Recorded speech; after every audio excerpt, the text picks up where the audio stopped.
इंग्रजांना खाल्लं. त्याच्या आधी आदिलशाही, निजामशाही, कुतुबशाही, रजाकारी. अरे 1000 वर्ष या गोरगरीब मातीची सेवा करणाऱ्या शेतकऱ्यांना साऱ्यांना खाल्लं. भारत स्वतंत्र झाला, 75 वर्ष झाले. ह्या मादरचोद हरामखोर नालायक आमदार, खासदार, मंत्री, संत्री, सरकारी अधिकारी यांनी गोरगरिबाला त्या ठिकाणी लुटलं.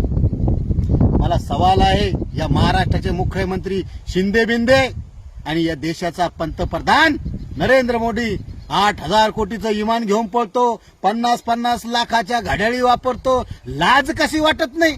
अच्छे दिन आएंगे, अच्छे दिन आएंगे. व्यापाऱ्याचे अच्छे दिन आले, शेतकऱ्याचे का आले नाही? सर्व्हिसवाल्या, नोकरीवाल्याचे लोकांचे अच्छे दिन आले.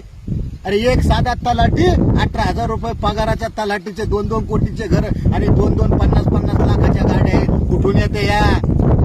अरे हा तहसीलदार, हा बीडीओ, कलेक्टर कुठून कमवतो हा पैसे?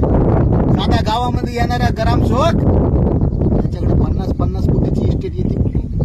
हा कलेक्टर, याला 1 लाख रुपये पगार आहे, 50-50 हजार कोटीचे याच्या घरामध्ये मोठाले बंडल निघते. तेव्हा तुमची लाज कुठं जाते?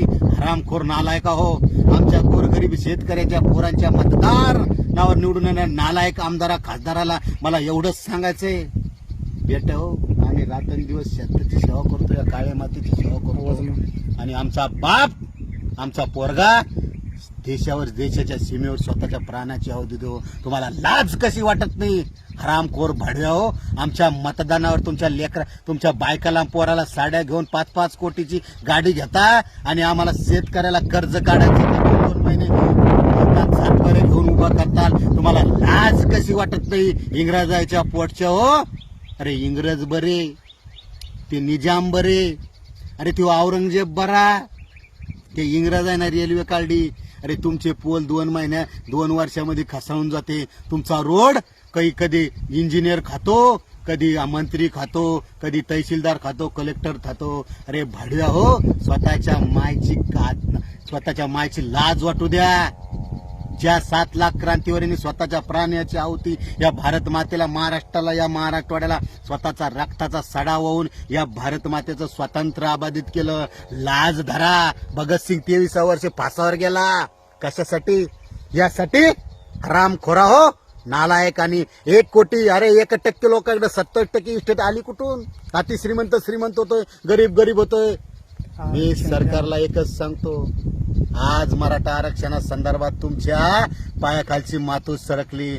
उद्या हा शेतकरी दांडके घेऊन तुमच्या घरात जावा घुसन ना, आणि तुमच्या लेकरा बाळाला बाहेरून हिसाब विचारण. अरे आम्ही उलटे आवतो आणतो का?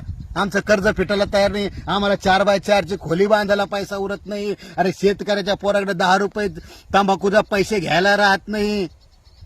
तुमच्याकडून आले कुठून? आमचं मतदान घेताना. अरे भाड्या हो, आमचाच टॅक्स घेता, आमचं जीएसटी घेता आणि आम्हाला शहाणपणात स्वतः करे. आणि ज्या दिवशी हे साऱ्या मराठवाड्यातील तरुणांना, या महाराष्ट्राच्या तरुणांना घराघरात कळ ना, आमदारा, खासदार हो, मंत्री हो, अरे तुम्हाला घराच्या बाहेर तुमच्या ढोणावर त्या ठिकाणी चापटणं आणल्याशिवाय हे शेतकऱ्याच्या अवलाद राहणार नाही. एवढंच सांगतो, सावधान राहा. आणि येणाऱ्या काळात तुम्हाला घराच्या बाहेर कसं निघू देतो बघतोच आम्ही.